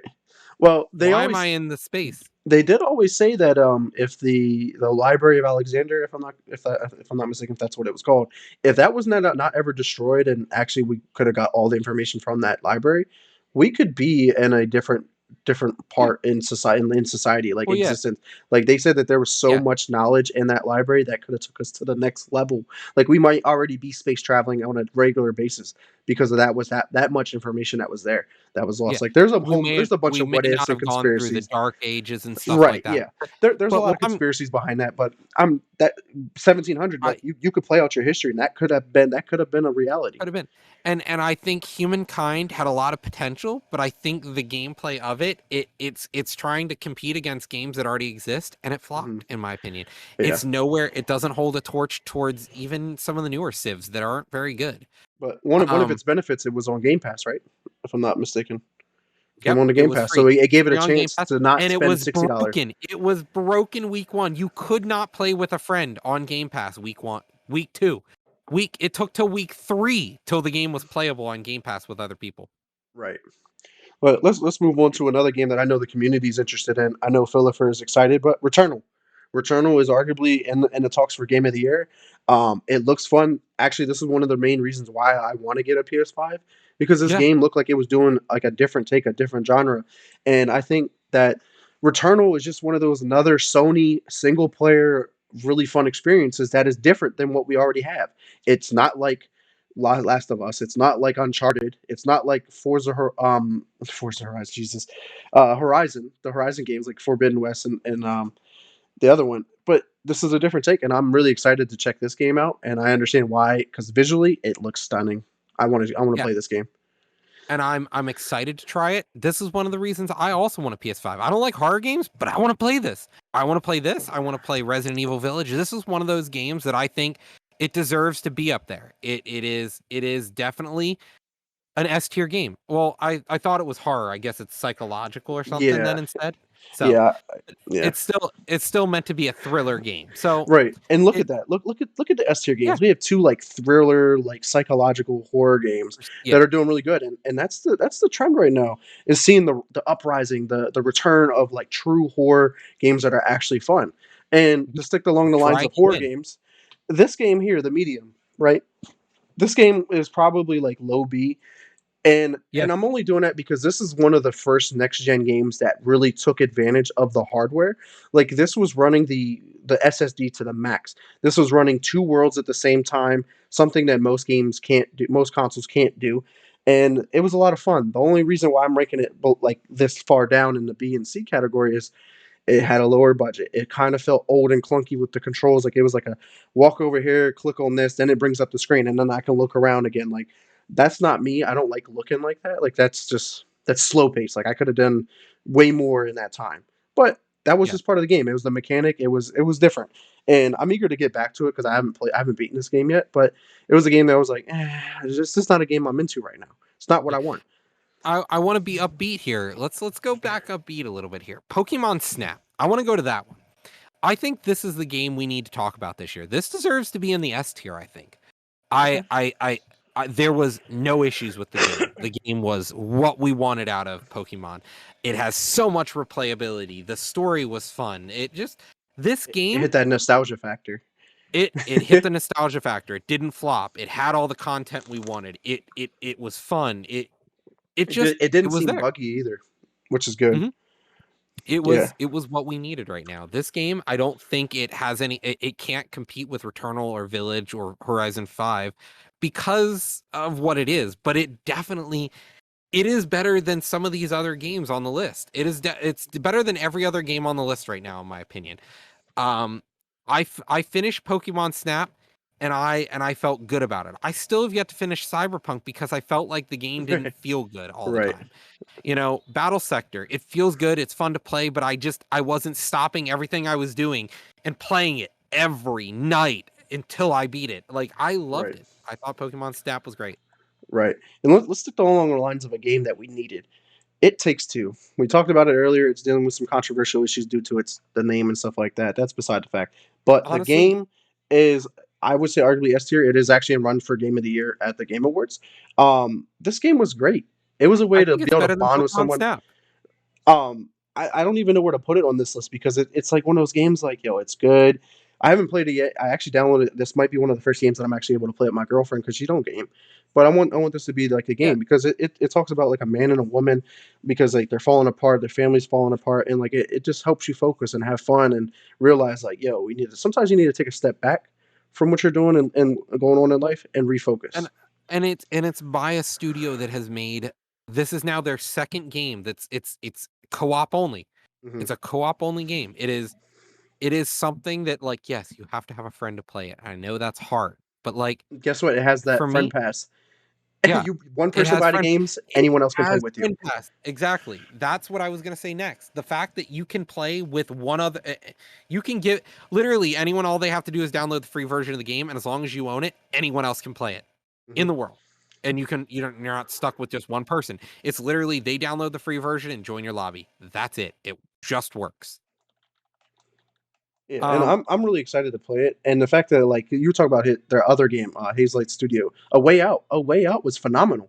I really loved that game, and that was a different take. Like that's a completely different tone than It Takes Two, because like you're breaking out of a prison with someone and stuff like that. and you So, are a bad person. and if But I'm not mistaken, I think It Takes Two it's going to be or will be a part of Game Pass as well. And if you it's have it already on on Game Game Pass, Pass. yeah, it's on Game It's Pass, and that means you still get a friend pass as well on Game Pass. So if someone else doesn't have Game Pass, they don't own the game, they can still play with you. Like Yeah. you have every opportunity to play this game, and I 1000% recommend going to play it. I'm going to go play it hopefully in the next couple weeks. And I want to talk about here. I want to talk about another couch co-op game. Getting it together. WarioWare getting it together. I want to put this at low A tier. I gotta say the game's fun. The game's there. I think it's below Cyberpunk. Um, the game just it's a WarioWare game, but I wanted it to be more. Mhm. I was ready to play with my friends when they came over for D&D one night, but turns out Mhm. I have to beat the story before I can even play with anyone else other than one person. It's a one or two player game until you beat it. Then the mini games weren't very good either. It just didn't feel good to play some of Mhm. those like they Interesting. felt yeah, I think the content if you're playing it for the story and you're just playing it with one other person, it's a great game. If you're trying to play it as a party game, I think it's not there. I think there are better games out there, but I think WarioWare getting it together for its price tag, it was great. Yeah, this is one game that I missed out. Like I haven't actually been buying any games for my Switch. I can't say the last time I bought, but there's tons of games on the Switch I want to get. This is one of them.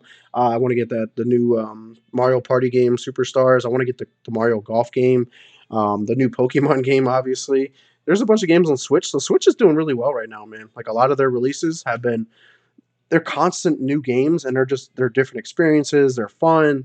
They're family friendly too, and it's just like Nintendo. I feel like Nintendo hardly ever like disappoints. You know what I mean?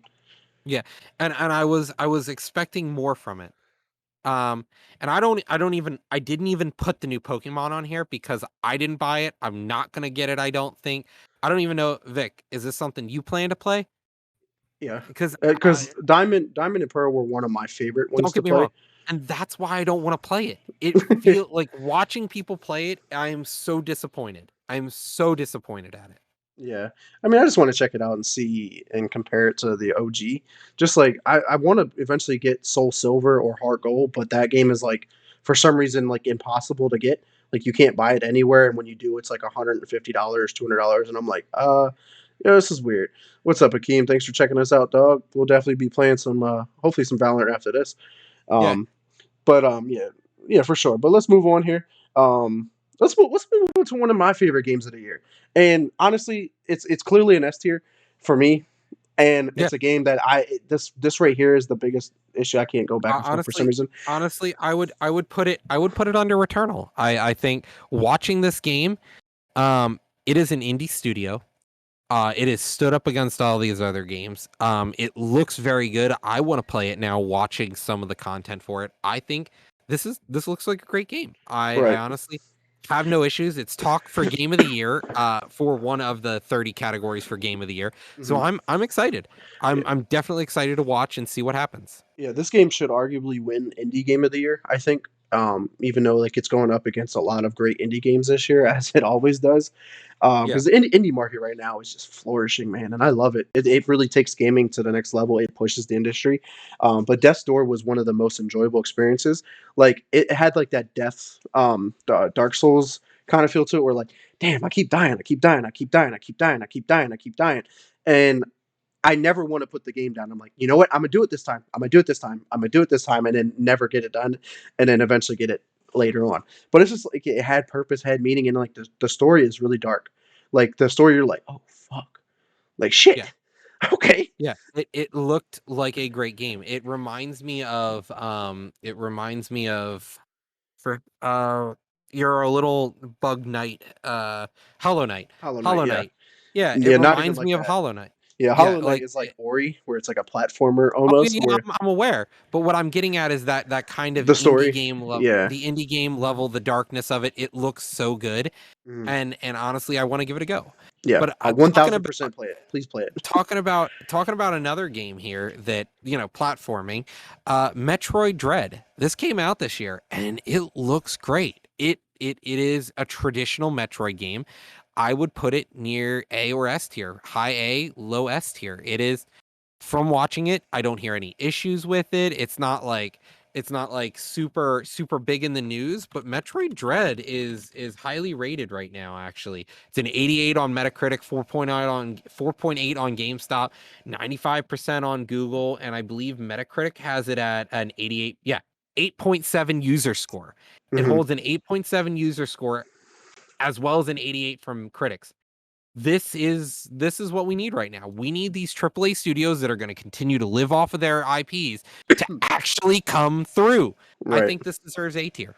Yeah, and I agree, and why I agree with it too is the fact that this game one came out of nowhere. Like everyone was like, "What the fuck is Metroid But Dread?" Like we didn't hear anything I about it, but like it came out at a perfect time because everyone's like, "Where is Metroid 4? Where's and Metroid Prime 4?" and that is why it's not S tier, because this is not the game we asked for, but it's definitely a game we deserve. Yeah, and it was in talks for Game of the Year, and like obviously, Laser Lord here in our community, it's his Game of the Year.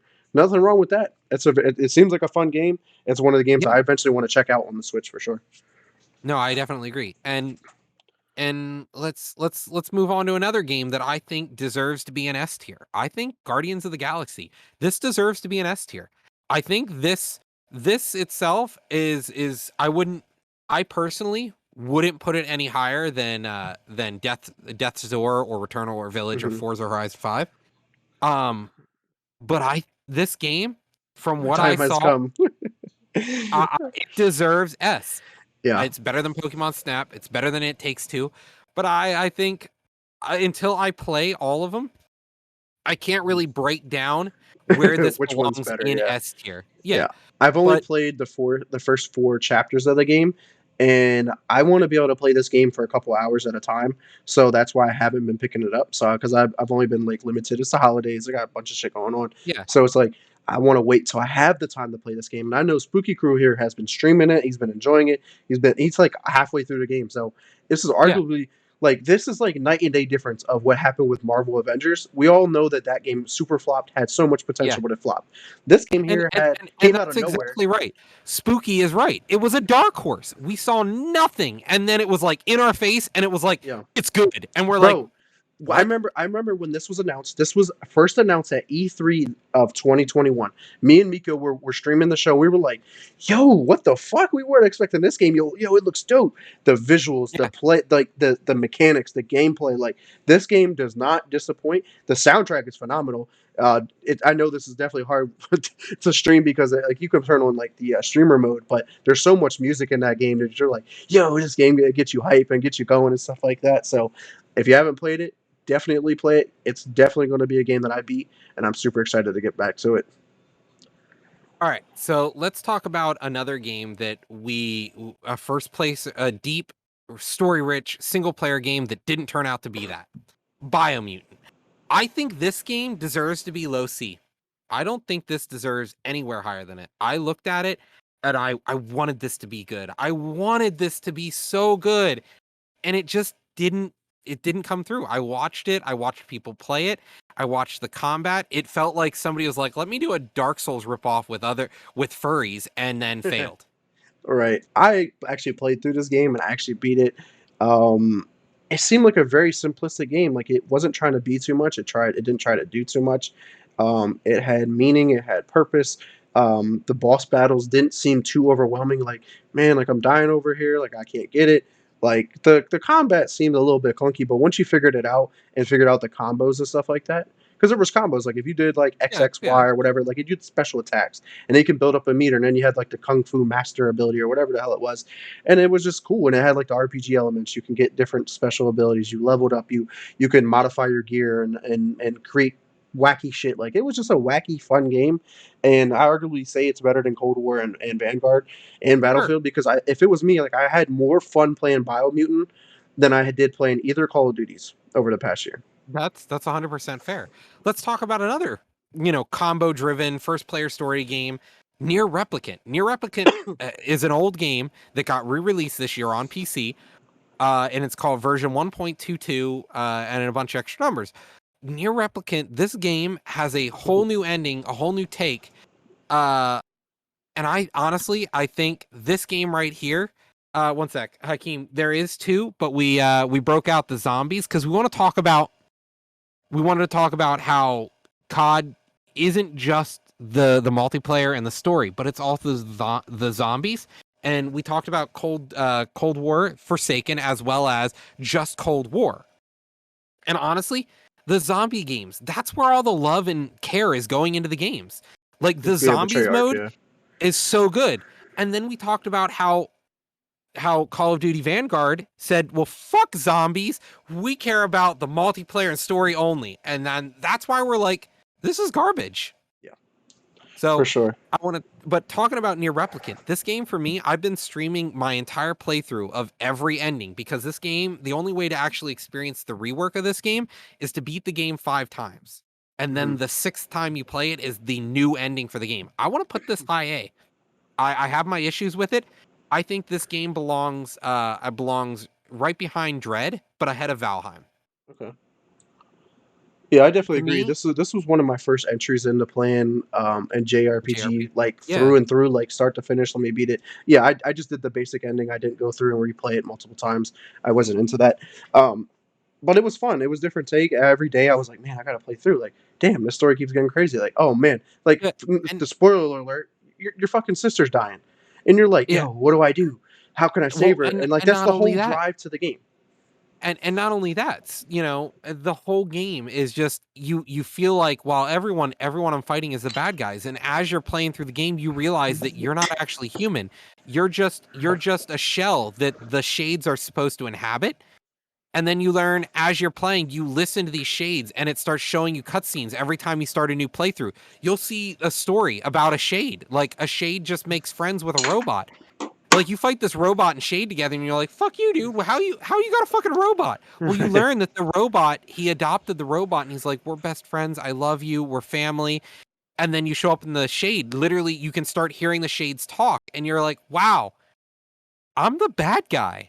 Right. It's such a This twisted sucks. game. It's such a twisted game, but it's a And at the classic, end, man. Because when did Replicant originally come out? Like 2010 like or 20 something like that. 2018. I think it was like 2018 for Near Replicant. It was on the PS4. Let's see here. Near Replicant original release date. The original Near came out in 2010. Okay, yeah. Near Replicant came out, I believe, just a few years ago. Um, on PS4. No, I guess the new Near Replicant came out just this year with the new ending and everything because it was a remake of the original Near. Okay, yep. Um, That makes sense. Near and Replicant. honestly, Okay, I get it.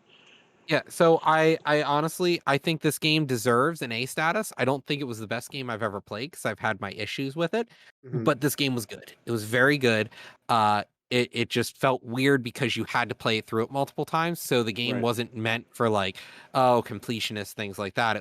It wanted you to do completionist because one of the endings requires all the weapons in the game. I almost had So all of them. I think it was like two off.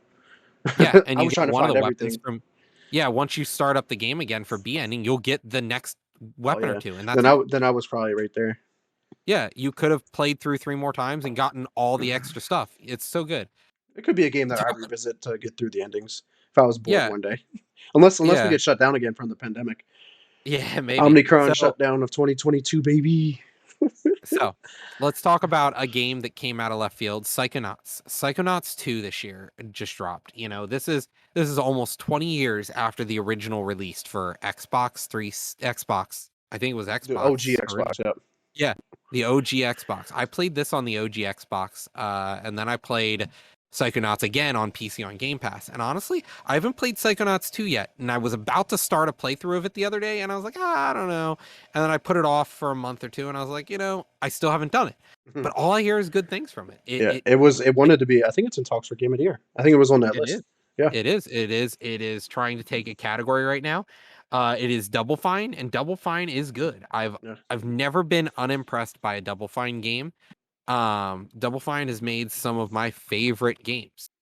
I believe yeah, they made Brutal Legends, Oh my yeah. Jack Black game. Like there's so many They had a sponsored by very that interesting game. like games. Like they were just like out there kind of games. Like look at Psychonauts. It's a very out Yeah. there kind of game. And you figure the original Psychonauts came out in '05. 16 years later and we get Psychonauts 2. Yeah. And it's not like they were just trying to remilk that nostalgia wave. They actually made a good game and used the nostalgia wave. Like they were like, people have been waiting for a kind of game like this for a while now because they ended Psychonauts. They left the ending open. It was meant to be a sequel, but they just never made it. And now that they did, it's awesome. So I want to talk about a game that we've been waiting for a while here. New World. So New World has been on our radar for over a year now, and it released this year. Amazon Games released New World. Honestly, I want to put this at low B. This game isn't great. It's not gonna be the death of WoW. It's not turning any heads, but it has so many underlying issues that we see It with had a lot of MMOs hype. lately. It was a lot of hype. It built up fast. There's a streamer community around it still, but the game itself is meant for a large three faction war, and it feels like there's only ever two factions in the game, or one. And the servers are so lowly populated that you can't even really play the game as it's meant to be played because it's a PvP game and there's no one to fight. Right. So, Yeah. So, like low B underneath medium, or do you actually let's put it above medium? I think it has way more. Actually, even probably above that. oh yeah, Um. yeah, it's better than humankind. I Yeah. think it has more potential than humankind. Now, Yeah. is it there right now? I had more fun playing These humankind three for games a week or two. have a lot going for it. Yeah. Halo Infinite and New World can only get better at this point, I think. Right. And New World, we've even seen new weapons. They're trying to continually push content. It's not going to be a stagnant game. We just need to fix the issue with the community and the bugs. The game is Right. riddled with bugs, and the people who found those bugs are going to be wealthy forever. Right. Well, So, so moving on here. Let's get one game off the list here real quick. All right, and next topic. next one, let's talk about Outriders. Madden just never changes Moving anything, on, and it's just moving on. it's a cash grab with the It's a whole cash grab. ultimate team buying the They packs and shit. honestly, it's just money guns. All they're doing is dropping a game so that they can pick up money guns and press the button. That's it. They're Right. like There money should be one gun. Madden out, and it's a live service game, and just do updates. That's That's it. all it needs I to agree. be. Same thing with 2K. Any sports game, just have one game and just add to it. Yep. You're getting to the point I where you can't make the game any different. You can't. and every time you do, it's just yeah, Right. exactly. It's And not a not even $60 update. yeah, it's It's not not worth it. worth it to run. Getting a new roster doesn't do anything for you. But it is Yeah, better some than people 2K. we've seen. Yeah. Yeah, yeah. Not At saying least at much. least you don't have to pay to play your character. You just got to pay to build your team. Yeah. So let's talk about Outriders here. I think we're coming down to the end of the list here. Outriders, I want to put it B. I want to put it in the B tier. Mm. I think this game didn't get the content it needed. It didn't get the community it needed because it meant to be a Destiny killer, and it Yeah. wasn't. Right. That's what it was. It wasn't a Destiny killer, and no way did it touch Destiny. I think Right. Destiny 2 still curb stomped this with no effort. Oh no, yeah. Destiny 2 is a continually supported game by a large community. Um, Destiny 2 is not And going anywhere, it and, is, and Destiny 2 became a platform now. It's not just a game. It yeah, became a platform that they're going to move and add content and stuff like that, which are doing some bad practices too on that game. That's another topic for another day. but But yeah, but Outriders, I still, they think couldn't even touch it. putting it Yeah, right here makes sense to me because I think it's better than all of these games. The only reason it's not better than Halo, just because like the Halo is way more polished, and all we got right now is multiplayer, and this game could easily move from here to here overnight. Outriders is in a great place, even though I want to put it in maybe in a low A. And the thing is, it could potentially move because I plan to play this again. This will probably be one of the first games I play in a long time where I repeat play. Because when I played this solo, and I beat this game solo. But it's on Game Pass now. Just got a Game Pass for PC as well. It initially came out for console only. Now I have other people to play with. So guess what? I will be able to play this again for whoever wants to play this game, and I think this game was meant to be experienced as a co-op game. There's a lot of play. There's a lot of battles that happen that makes more sense to be played as a co-op because you need someone to take aggro. Otherwise, you're going to get annihilated really fucking quick. So yeah. I'm really excited to check this It's out with you or whoever else that wants to play with yeah, us. it's not meant to be a single player game. Like even Destiny was like, oh, this is single player. That's fine. You could play Destiny single player, and it felt okay playing it single player. Yeah, But where this one feels like this, I need to play as co-op. Even though yeah, like the story doesn't make sense like to play it as co-op because like you're following a one person you just got to play the game like once you realize the story it's like one of those like Halo is one master chief but you play co-op. So it's just yeah. like okay that's the Well, kind of well, experience with the co-op part. they changed Halo a little bit later on, and they had multiple Master Chief, like they had multiple characters, like you played Arbiter and Master Yeah, Chief and the Admiral and but whatever. the But OG Halo you played as yeah, two master chiefs and there was really only one. yeah, and it was fun. Who cares? It was an enjoyable time, and it was Right. meant to be played alone. But if you played together, it was cool. But I think yeah, Outriders, it was meant to do something, it tried to do something, it failed to do something. Yeah. Let's talk about I'm going to let you quick throw up the last four games other than Life is Strange here. Let's just throw up Life is Strange and then we'll kind of talk about the last four that you think where they belong because I didn't really get much involvement with these games. Mhm. So, Life is Strange, I think this is a game that's been around for a while. We've had Life is Strange continue to come out and come out and come out, and like so this is the next installment in their. It feels like a live service, but now Mhm. there's another new game Right. That instead that of has like like a it being like standalone feeling. Like you yeah can play this without playing the previous games, but it has yeah some tie-ins. It has some nods to the previous game. So if and Life is Strange, this is definitely a great point to jump into. I haven't played and it, but this it's is a on my Square Enix game. This is yeah. a Square Enix game too, and it's not like they're just milking the IP. I think this Mm-mm. honestly deserves a high A.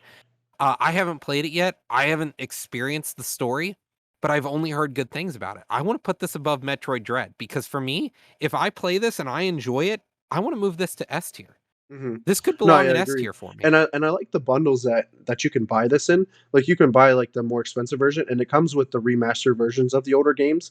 So, like, if you never Hmm. played them, now you have a chance to replay them at the best possible quality to play the games. Fully updated, fully visually, audio, everything looks phenomenal. So, perfect time to hop in to play this game, and it'll probably go on sale. It's been out for a few months, so this game will be great, and I do agree this game could potentially be S tier.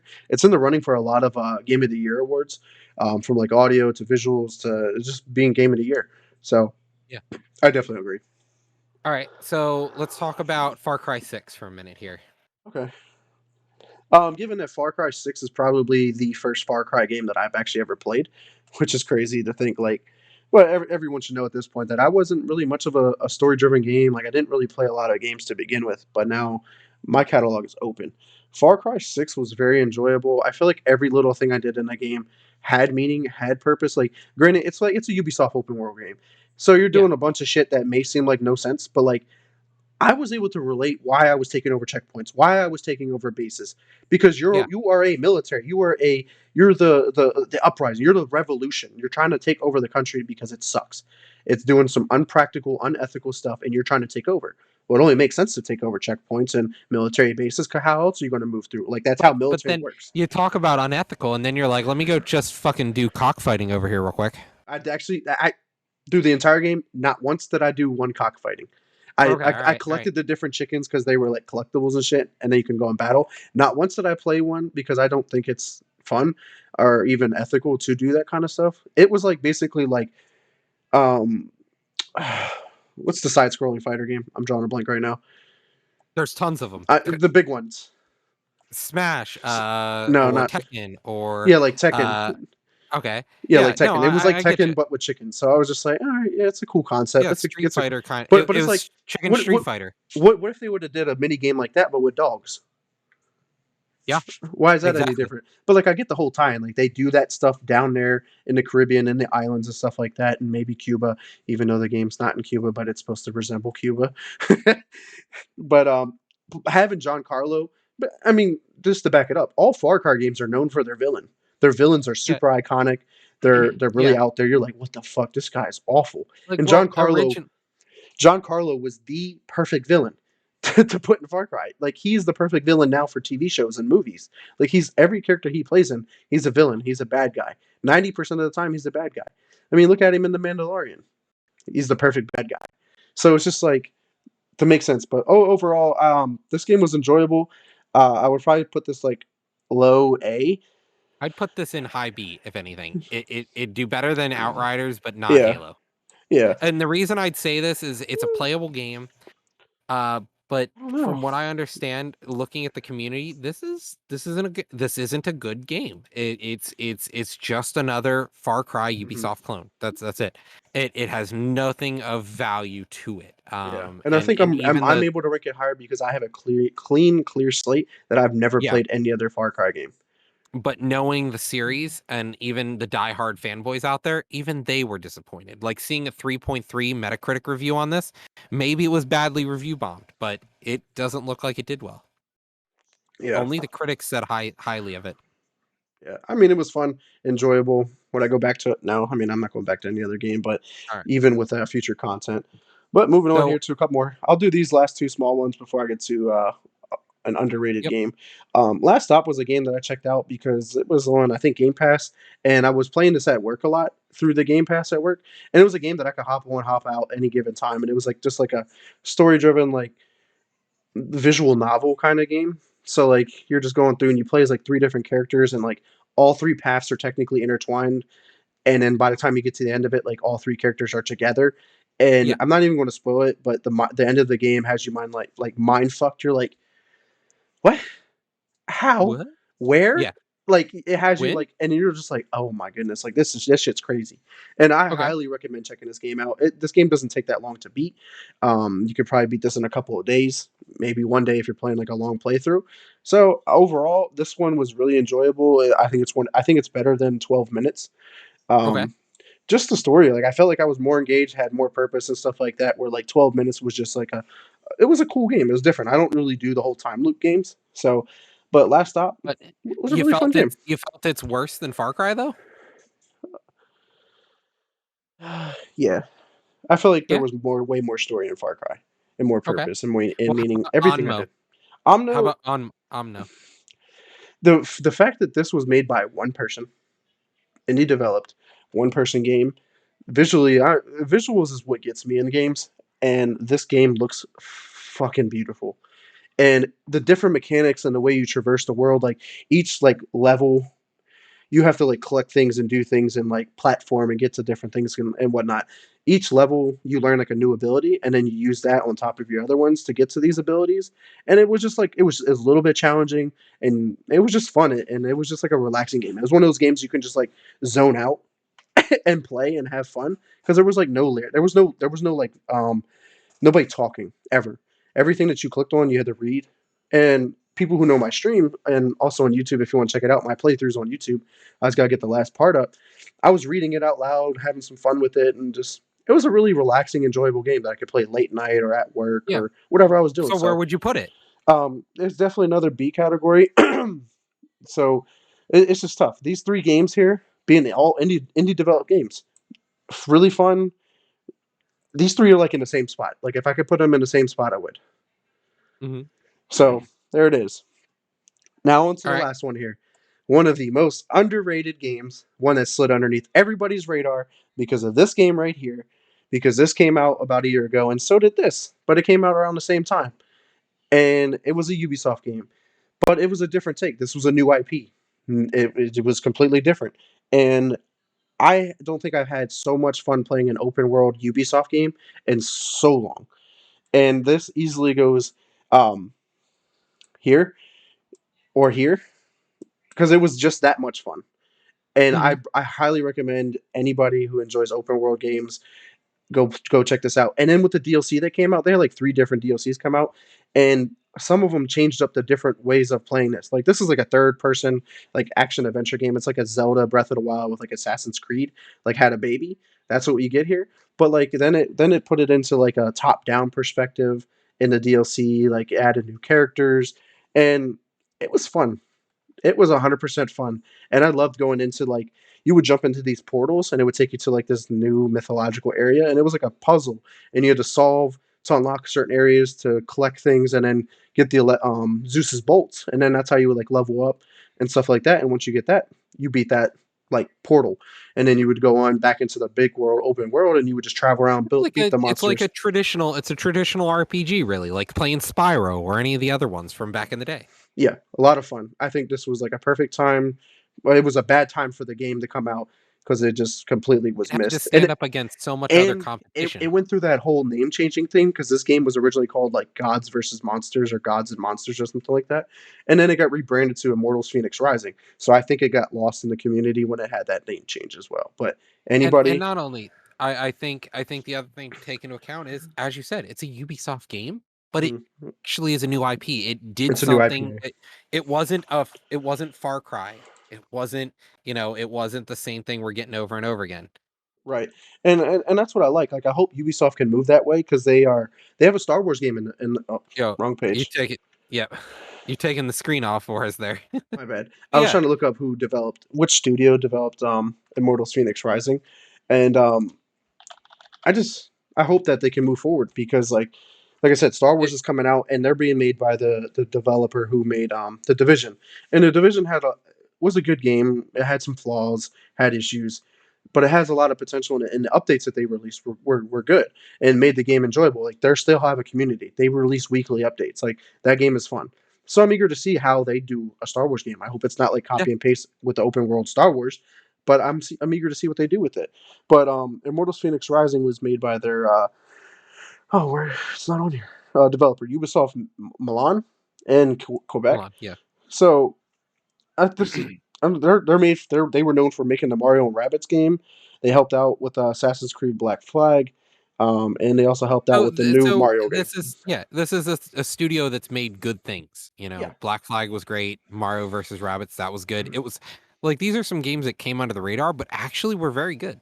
Mm-hmm. Like Black Flag wasn't under the radar as much as Mario versus Rabbits, but because Mario and Rabbits was one of the release titles for the Switch. Right. But like it came out like a few months after the Switch, and it Hashtag was beer. Cheers. yeah. So that is the Chill Zones 2021 games and rewind. So if you all want to partake inside of our tier list that we created for this, I will post the link in chat and then we'll add it to the video on YouTube. So thanks for coming out today, guys. Vic, any final thoughts? Um, Not really, man. We just want to thank everybody who did come out to us and checked us out live today. It was really great, man, just to get the involvement in the community, and I'm really eager to see everyone's their tier list once you guys put that together, and make sure you throw that in the Discord channel. We'll put it in both the Chill Zones Discord channel along with our other Discord channel, so we can see what everyone's tier list is, man. So I'm really eager to see that. And everyone who does check us out later on YouTube, make sure you put your list together too. We'll make sure we get the list, the tier thing in the description as well. So definitely want to shout out everyone. But Roger, where can we find you at? Well, many of you already know. You can check me at twitch.tv/lunatic_oblivion. I'm streaming pretty much every Monday now for Rocket League, and you can find me here on Press Start Podcast every Sunday. Cool. And you can check me out at Twitter at Mr. Never Chillin _. Facebook is Vic Brubacher. Xbox is X Never Space Chillin. And don't worry about my Twitch right now. Let's continue to build this one up. Make sure you share, follow, whatever you got to do. Let's grow this community, get some more involvement here. But I definitely want to thank everyone again. But until next time, peace. Peace.